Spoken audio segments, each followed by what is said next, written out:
న్యూస్కి స్వాగతం. కావలి జవహర్ భారతి కళాశాల పూర్వ వైభవానికి కృషి చేస్తామని జవహర్ భారతి కళాశాల పూర్వ విద్యార్థి ఎస్కే కాసిం తెలిపారు. మంగళవారం నెల్లూరు నగరంలోని టౌన్ హాల్ రీడింగ్ రూమ్లో కావలి జవహర్ భారతి కళాశాల పూర్వ విద్యార్థుల ఆత్మీయ సమావేశం నిర్వహించారు. సందర్భంగా ఆయన మాట్లాడుతూ బడుగు బలహీన వర్గాల విద్యాభివృద్ధి కోసము ఆనాడు దొడ్ల రామచంద్రారెడ్డి కావలిలో జవహర్ భారతి కళాశాలను స్థాపించాడన్నారు. ఆ కళాశాలలో చదువుకున్న విద్యార్థులు వివిధ రంగాలలో ఉన్నత స్థాయిలో ఉన్నారన్నారు. ఆనాడు క్రమశిక్షణ విలువలతో కూడిన విద్యను అందించాడని, ఆయన స్ఫూర్తితోనే మన విద్యార్థులైన తాము అభివృద్ధి చెందామన్నారు. వేలాది మంది పేద విద్యార్థులతో కళాశాల ఒక వెలిగిన కళాశాల నేడు దయనీయ స్థితిలో ఉందన్నారు. పూర్వ విద్యార్థిగా ఎంతో ఆవేదన చెందుతున్నామన్నారు. డేరు కుటుంబం సభ్యులతో మాట్లాడి కావలి జవహర్ పార్టీ కళాశాల పూర్వ వైభవానికి పూర్వ విద్యార్థులందరూ కలిసి అభివృద్ధి చేసేందుకు సమావేశమయ్యామన్నారు. కళాశాల అభివృద్ధి కోసము తన వంతుగా 5,000 రూపాయల విరాళాన్ని పూర్వ విద్యార్థుల సంఘానికి అందజేస్తున్నామన్నారు. కళాశాల యాజమాన్యంతో చర్చించి కళాశాల పూర్వ వైభవానికి పూర్వ విద్యార్థులందరూ కృషి చేస్తామని తెలిపారు. ఒక చోట ఏకం కావటం అనేది చరిత్రాత్మకమైనది.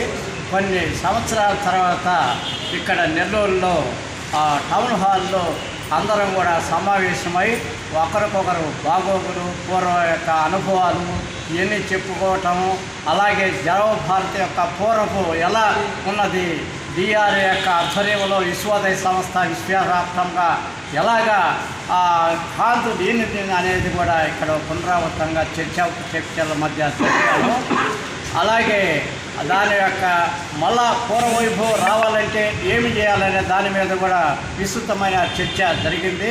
ఇందులో ముఖ్యంగా రిటైర్డ్ అడ్మినిస్ట్రేటర్ శ్రీ శారద వారు, అలాగే మిగతా సభ్యులు రాఘవయ్య, రత్నయ్య, రత్నము, తర్వాత ఓబయ్య, అమెరికన్ సుబ్బారావు, తర్వాత తదితరులు అందరూ కూడా ఆ యొక్క సంస్థ యొక్క ప్రస్తుత దీనస్థితిని చూసి అయ్యో ఒకప్పుడు ఎలా ఎలిగింది, డిఆర్ అయాములో ఎంతటి చంద్రుడి కాంతులు ఎలా ఈనిందో ఇప్పుడు అమావాస్య నాటి చంద్రుడిలాగా అది వెలవెలబోతున్నదనే దాని మీద విచారం వెలిపించినప్పుడు ఒక నిర్ణయం తీసుకున్నాము. ఈరోజు జవహర్ భారతి పూర్వ విద్యార్థులందరూ సుమారు 100 మంది పైనే ఇక్కడ ఏకమై ఒకే చోట ఉన్నప్పుడు కొన్ని తీర్మానాలు చేసుకున్నాము.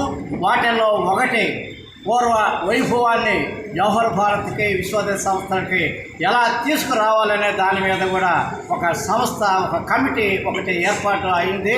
ఈ కమిటీలో మహిళా ప్రతినిధిగా శారద గారు ఉంటారు. అందరం కూడా మేమందరం కూడా సభ్యులుగా ఉంటాము. అలాగే ఆ సభ్యుల పేర్లు కూడా తర్వాత మీకు ప్రకటిస్తాము. ముఖ్యంగా అక్కడ విద్యార్థులు ఒకప్పుడు హాస్టల్లో ఉంటూ చదువుకుంటూ, అలాగే మెరిట్ స్కాలర్షిప్ చెందుకుంటూ ఎంతోమంది పేద విద్యార్థులు అక్కడ విస్తృతంగా ఉండేవాళ్ళు. స్కూళ్ళు కానీ, హాస్టల్లో కానీ, జూనియర్ ఇంటర్ కానీ, డిగ్రీ కానీ కితకితలాడేవాళ్ళు. వాళ్ళకి అక్కడ సీట్లు రావాలంటే ఫస్ట్ క్లాస్ వస్తేనే ఇచ్చే స్థితిలో ఉన్నది. ఈరోజు బతిలాడినా అక్కడ ఎవరు చేరటం లేదు. ఎందువల్ల ఈ విశ్వోదయ సంస్థకి, జవహర్ భారతి కళాశాలలకి ఎందువల్ల ఈ దీనస్థితి ప్రాప్తించిందనే దాని మీద మేము విచారం వెలుగుస్తూ దాన్ని మళ్ళా పూర్వవైభవం తీసుకురావాలనే దాని మీద పేద విద్యార్థుల కంటే పూర్ అండ్ మెరిటోరియస్ స్టూడెంట్స్కి ప్రతి సంవత్సరం 5,000 వంతున ప్రస్తుతం ఈరోజు టెంపరీగా 5,000 మాత్రమే మనం ఇప్పుడు ఇస్తున్నాము.